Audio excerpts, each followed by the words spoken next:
Yes. Could you say something about collective and the need for people who've been realized to be together? What did he say? Mother, could you please say something about the collective and the need for realized souls to be together? Oh, all right. That's a very nice suggestion. I would like to say something about collectivity. So far, as you know, in the history of spirituality, people have got realization. Many people have got. One after another. Many people got it, but I would say 1 in a million, 1 in a 10 million, like. Because we have to have some people to talk about, to begin with. We always say what was written in the past. But those people who got realization, single-handed, suffered a lot. And they could not transmit what it was needed to be given to others in a way that would be acceptable. Now, as you see, any discovery is made like that, people can benefit individually. Every person can say, oh, I have got it, so I can have it in my house. But it is of no value. It is of no value, I can tell you. I would say a personality like Christ came on this earth. We had Christianity. What have they done about it? I mean, it's a sad affair. I mean, to think such a personality to come and what a great job he has done to establish himself on Agya Chakra. What people have done after this. The reason was he was single. He was alone. It was not a mass thing. That was not the time because he had to establish this center. Without that, it could not be mass. All right? It could not be a mass realization. But he talked about you have to be born again and all that. But the whole thing fizzled out because they could not get to the essence of it. One person of that caliber coming on this earth found it impossible to convince people and talk about it. So, one has to understand that anything that is evolutionary first happens to 1 or 2 persons only. But then it happens to many people. Now, in Sahaja Yoga, there's another problem apart from that it is happening to many people is there, no doubt. Thousands are getting realization is no doubt. It's working out that way. That now the evolution has come to this stage, as I say, it's the blossom time, many flowers are there and they have to become the fruits. But now why is it necessary to have collectivity when people are getting realization like that? Is a very important point one has to understand. The thing is that now when you are getting realized, what is happening to you? You are getting related to the whole. A microcosm is getting related to the macrocosm. Say your body is there and you are sleeping. First, you get a little awakening, you open your fingers, all right? Then you open your another finger. Now there is a little trouble on your finger and you can't see anything. So you open your eyes and you pay your attention to your hands. So that trouble may be all right, but you need another hand to help you. So you want the another hand also to be awakened to that point. Like that. So when the Sahajogis are getting awakened more and more, you see, the problems that are facing us, we can solve them better. Because so many people are working out the problem. You understand my point now? Together. When we are together, we understand now there's a problem. Now I'm going to America. I had gone in 1970. It's 1973 first, I think, yes. 1973 I went first. I was alone. I gave them very good lectures. We had very big halls filled up and everything fizzled out. The reason is the people who got realization didn't have anybody to look after them. There was nobody to support them, give them assistance, so they got lost. I mean, they are there. Some of them are here and there. Now what has happened now today when I'm going to America? Everybody is playing. In Australia, they are praying. In India, they are praying. Like attention, you will be surprised, some people are coming from India to go down to America. Some are coming from Australia to go down to America. Some are coming from France, some from Switzerland. They are all rushing to America now. The job is in America. All right, so like the attention. You see, as soon as somebody pricks me here, my hand goes there, my head goes there, everything works it out. So the collective working out effort is going to solve the problem. But supposing if this finger is fighting with this finger, can I write anything? Or if they are secluded and alone, can I use that? All this body has to become absolutely in concord with each other. But so many are still sleeping. Those who are awakened at least must stick together. Otherwise, Sahaja Yoga cannot work. Today I find it much easier to give realization to you. Much easier. I was struggling with 6 people for 4 years in your London. 4 years. 6 people. But once they got realization, it started working faster. And the more people we get, because the channel that is to be used, it's like nerves in the body. You become a nerve of that body which is awakened.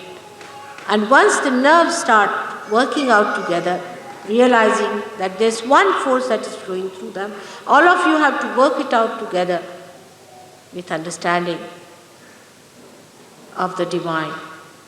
It works fast. Any person whose all nerves are at work will be much more dynamic than a person who is half dead or is full dead. So you can understand how collectivity is important. Then another thing is that going to a very enjoyable part of it, that when the Sahaja Yogis are collectively there, they really enjoy. Because for the first time you start enjoying human beings. First time. Before this you never enjoyed them. You enjoyed flowers, you enjoyed everything else, but not human beings. Pure enjoyment of human beings starts coming when you become fully realized. I'll give you an example.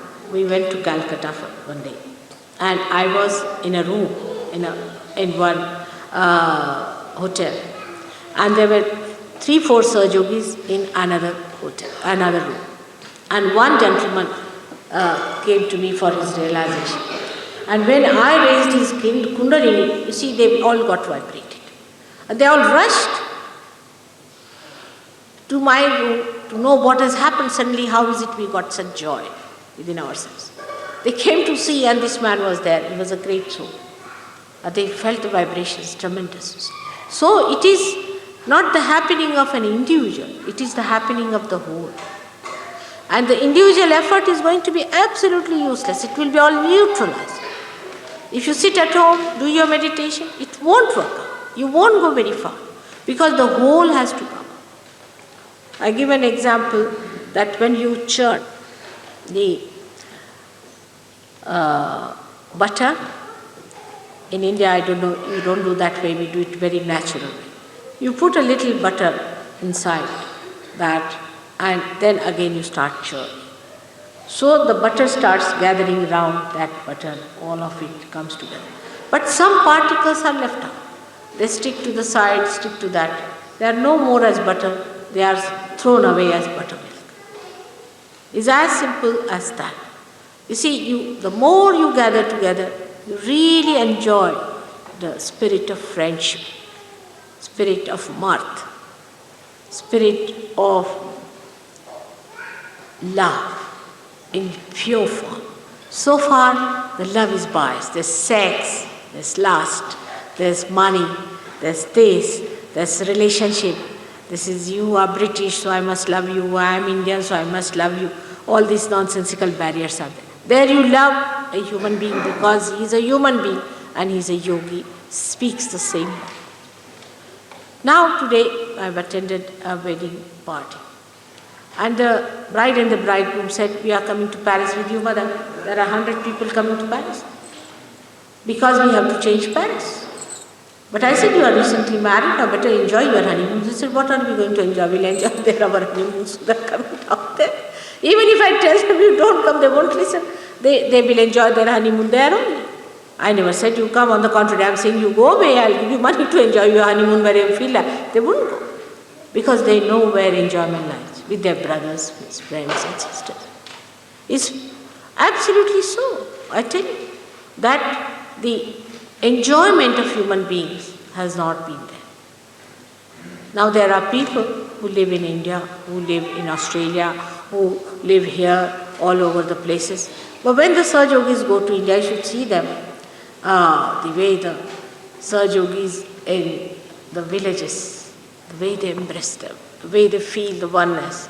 Never they have felt like this. For a white skin, if they saw white skin, they would just run away and hide themselves under this thing, you see. And even now people are sometimes frightened to see a white skin in a village. They say, oh God, they have come just to destroy us, something like that. But now that's over. Now it's a human being. A human being is coming. They are all embracing. For there is nothing like a black or a white or anything left now. It's such a love that grows and an understanding. That's only possible if you learn how to live collectively. And collectivity also teaches you where you are, very important. A person who has not lived collectively cannot understand. I have seen people who have their own families, live in their families, they are Sahaja Yogis, but once they come to the ashram, they know they are not yet there. Because you have to adjust. You have to learn to adjust. You can't have private bathroom to yourself, private room to yourself. All right, you can have if you want to have. But you should also know how to adjust. As you know, I live very comfortably myself. But if it comes to living, I can live anywhere. I have no problem of comfort or anything. In the same way, we are not barred from enjoyment. Because of all these things, the way we carry our bathrooms with us, we do not enjoy life. So we want to have everything absolutely first class. That Hazlitt said that even when we go to the picnic, we take all the metropolitan with us in the same way. We cannot enjoy life, we cannot enjoy nature, we can enjoy anything as long as we become just an individual. I am the one who is going to get. The last of all, we must know, by individualism, we become malignant. I don't say you become communist because that's another malignancy. But by becoming individuals, we become malignant. What is malignancy? That an individual self takes up upon itself, I will grow, I will grow. It doesn't know how to grow with the whole. It has no coordination with the whole. That's why you say it is a cancer. Cancer is nothing but is a malignant cell which is alone and is saying that I have to achieve it. I can do it. I can manage it. And once it starts growing like that, whosoever it touches, that person becomes the same. All these ideas, we are higher race, or we are greater people, we are moneyed people, we are something special, we are of this club, all this disappears. It's all nonsensical. We are identified with nonsensical things and making ourselves miserable and others also miserable. And when you give up all that, suddenly you find, oh, what enjoyment. You don't want anything, you just want to be in the company of Sahaja Yogis. I have seen people, ambassadors, very highly placed people, just getting lost with the Sahaja Yogis. The other day I had a businessman from Bombay, I took him down with me to a place called Gorai. And it was all in a mess in the sense there were no proper bathrooms, it was just like a God-forsaken place. And there weren't even places to sit down properly, only the beach and the palm trees and all sorts of things was there. And the man got lost, absolutely lost. And he said, I never wanted this day to finish. It's the only day I really enjoyed myself thoroughly. Because there was such spontaneity, such spontaneous love, such attention, and such purity in that atmosphere. To enjoy that purity, you have to be in collective. Sitting down in the room, you can't understand. There is no reflection of you. You can't understand where are you, how far you are going. Collectivity is the most important thing. And those who try to break the collectivity are doing anti-Sahaja We call it asahaja movement, or you can say asahaja activity. You have to be one with the whole. Those who have tried to separate themselves, all of them go down in Sahaja Yoga. Try to be one with everyone, to share and enjoy everybody's being. Because God has created you so beautiful. You are so beautiful. And the enjoyment should not be lost because you have certain barriers. Like some people can't take out their shoes. I mean, just imagine how many they are identified with the shoes. They can't take out their shoes. To that extent, they are stupid. See, all this kind of stupidity drops out once you meet really wise people around. To get rid of all these nonsensical ideas which have really haunted your head all these days, you get rid of them and you really enjoy everyone. Whether he is a doorman or he is the chairman, all of them are men for you. It's nothing more than that. All that drops out and you start enjoying yourself. That's why collectivity is the only way I can work out Sahaja Yoga. I can't think I can work out through the people who are separated, divided. It is said, Christ has said also, that they said, what have we to do? He said, when you love each other, you have done the greatest justice to me. It's true. And when I hear the loving conversation of the Sahaja Yogis, I feel the happiest. That's the greatest happiness for me, that all of you should love each other in purity, without any return. Only for love's sake, you all should love each other. And that is what it is. And also Krishna has said, wherever people are there gathered together in the name of God, I reside. So in that joint, so-called joint, because you are all one, moving with one rhythm, with one understanding, with one language. So you all should always meet, call each other and have rapport with each other. It's so beautiful, it's musical, it's poetical. Do you understand that? May God bless.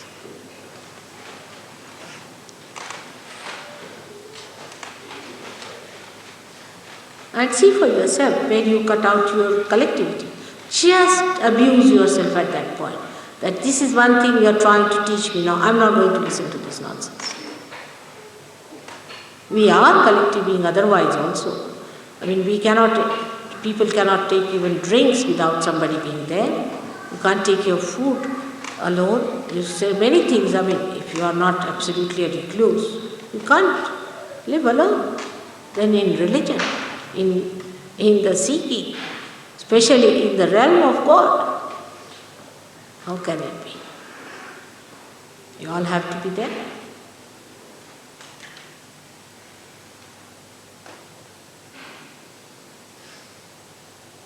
I think it was a very good question, rightly asked. This individualism must be given up. That doesn't mean you all should dress up like a military people. That's not necessary. Or you should all behave in the same manner. That's not necessary. Variety brings all the beauty. But that doesn't mean that if I say it is east, you should say it is west. That's the main trouble is, I think. Isn't it? That you can't agree to each other. What's the problem in collectivity? You think.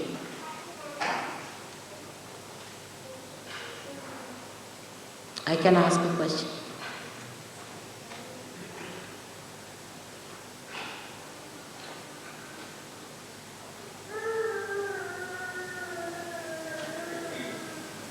Must get out of individual limitations.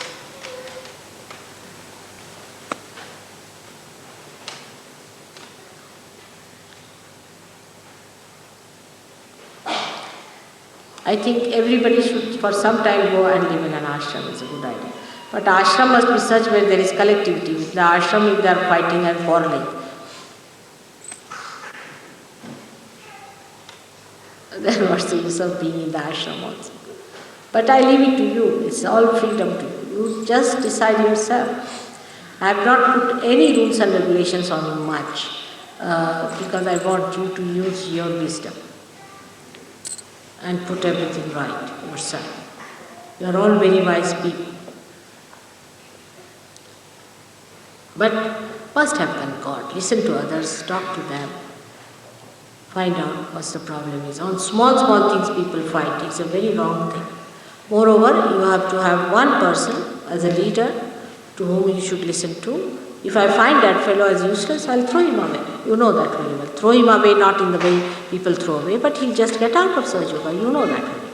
So there should be no problem. But everybody should not try to dominate each other. That's a wrong idea. Try to change your attitude. As I would say, how far can you adjust? How far can you accommodate? Let's see that. You have to learn that from me, isn't it? You must find out ways and methods of accommodating yourself with others. Just try to learn. It's not difficult. That's the whole attitude of life is of competition and this and that. Should be changed. You must compete in loving, compete in doing good things, compete in working for others. Like I have opened the door, now I will not take the phone. It's very common. I have washed the things this morning, then I will not wash in the evening. Then people start taking advantage of this. Let them take advantage. It is a disadvantage for them. Actually, if you see the other side, compete in service, compete in love, compete in good things, of saying good words, of communicating in a sweeter way, that others feel happy, making others happy. Try to change your attitude towards others. And you'll really enjoy. I tell you, you'll enjoy. That's the way, if you say something to hurt someone or upset someone, it must be upsetting you, definitely. You may not show, but it must be, because whatever you do to others comes back to you. Straightforward march, I tell you. It doesn't stay there altogether. It comes back. So just try to be kind to others. You may say that the other may try to harm you. Doesn't matter. Nobody can harm you because you are the spirit. Who can harm you? You are the spirit. So just try to understand the person. I tell you, after some time you'll find that person will become very soft. So many Sahaja Yogis have become like that automatically. They all are here for seeking God, isn't it? So to help them, you have to be patient. Give up your old methods and ways, I must tell you. To be curt, to be stern, to be angry. There's no need at all. I'm telling you from my experience. I've tried all these things. It works, isn't it? It does work. And you have to have faith in them. And faith in their ascent, in their quality. I like people who praise others to me. I don't like people who criticize others. Try to support each other, help each other. I never talk about their past or anything like that. It's very sad. Sometimes I've seen people are very hard and in anger they say things which one should never say. It's not gracious. It's not in the mannerism of Sahaja Yogis. You should never say these things. Do I ever say anything like that to you about your past? When you write to me everything, I know everything about you. Did I ever mention those things to you at all? Then why should you say things of the past? I have heard these things. People just wreck it up and flung it back. I have heard this kind of thing that they fling it on other people is not good. One should be very gracious, very kind, and understand that everybody has tremendous potentiality. Respect, respect, and respect. Respect yourself, then you respect others. I hope now you won't have problem of collectivity. after this lecture. And if you have, you can listen to this lecture again and again. And my special humble request that try to curb down your angles, automatically other angles will come down. But if it is a non-Sahaja, then you all should fight it together. All should join together. If it's a non-Sahaja, nobody dare torture you or trouble you.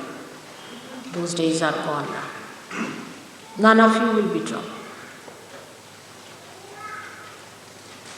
These are all satanic forces, and they can work through you also. You must know, when they give you such ideas to fight and to quarrel, understand that this is anti-God. You are doing God's work. You have to move towards more understanding, more coordination, because this is such a tremendous work and of such a sublime nature that we have to be sublime ourselves.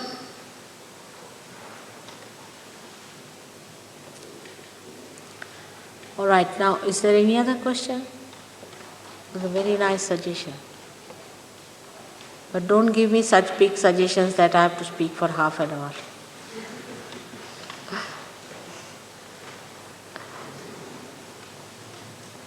When you say collective consciousness, that excludes all the people who are not Sahaja Yogi. So does that mean that the Sahaja Yogi are isolating themselves from the 90% of the people who are not Sahaja Yogi? What you say? I just couldn't hear. Can you come?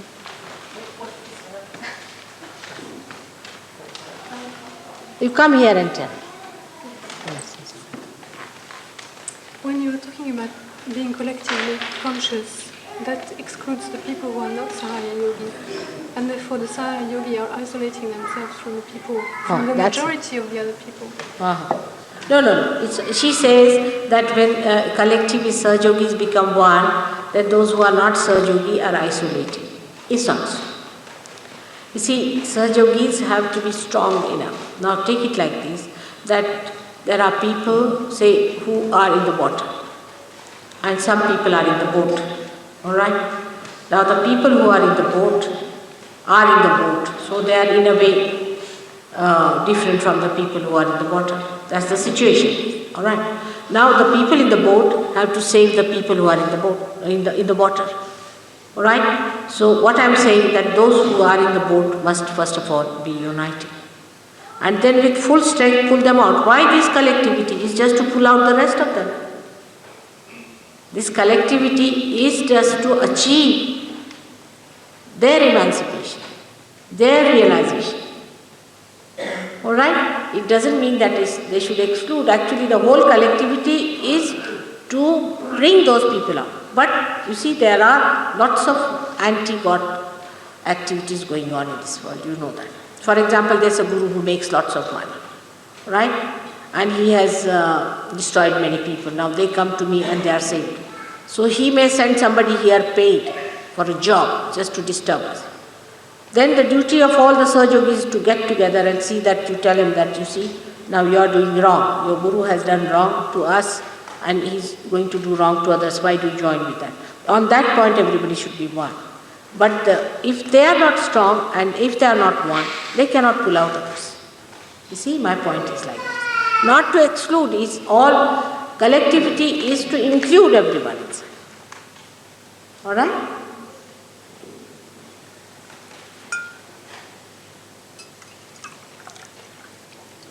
I mean to say there is no specialization in Sahaja Yoga, in simple words.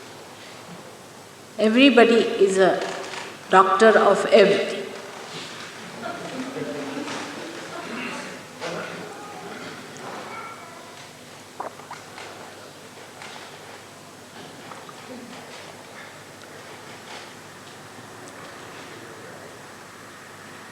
I mean to say that all the Sahaja Yogis must form a strong group by which they achieve enlargement of Sahaja Yoga, getting more people into Sahaja Yoga, more people benefited by Sahaja Yoga. Alright? Anywhere I've seen, wherever there is collectivity, like I would say Australia has the maximum collectivity, or India of course it has. But Australia, in all the European countries, also the Western style communities, Australia has the maximum collectivity and they have achieved the maximum results. Only in Sydney, today only Warren told me that the halls like this get packed for programs. Melbourne, there is no room for new people who are coming, and it's such a big compound. I'm amazed. I mean, how many must be going there? And it is because of collectivity. And as soon as I went there, it started gathering up. But before that, the people were fighting among themselves, and many people ran away from Sahaja Yoga because they thought these people are fighting, what are they going to give us? Maximum is in Australia, I think. Then is Austria has having some problem there. And as soon as the problem came in, the whole thing became a very small group. Again, that problem is over now. Positivity has come. The people have joined together. Again, it has flourished. It happens here also, we have seen. Why Labour Party lost? If they had not quarreled, they would not have been so badly off. It's that simple equation. United we stand, isn't it?